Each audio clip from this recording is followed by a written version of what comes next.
నేను అచ్చులు అచ్చులంటే తెలుసా?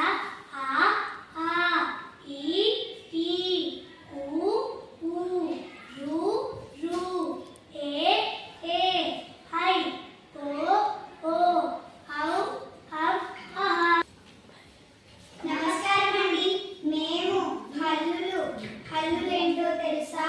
కా కా గా గా ఞ చ చ జ జ ఇని ట ట డ డ అన త ట ద ద న ప ప బ బ మ య ర ల వ షే ష స హ హల అక్ష వనిర.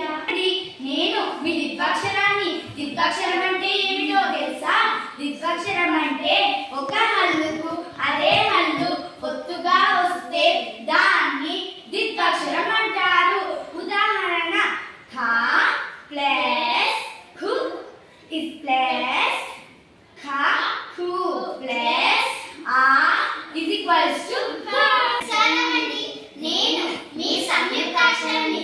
సంయుక్తాక్షరం అంటే ఏంటో తెలుసా?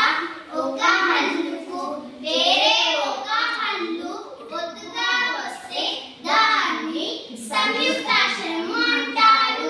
ఉదాహరణ న్యా ఈక్వల్ టు న్యూ ప్లస్ యు ప్లస్ ఆ ఈక్వల్స్ టు న్యా. నమస్కారమండి, నేను మీ సంశ్లేషాక్షరమని. సంశ్లేషాక్షరం అంటే ఏంటో తెలుసా? ఒక హల్లుకు ఒకటి కంటే ఎక్కువ హల్లుల ఒత్తులు ఉంటే దాన్ని సంశ్లేషాక్షరం అంటారు. ఉదాహరణ ష్మి ఇజ్ ఈక్వల్స్ టు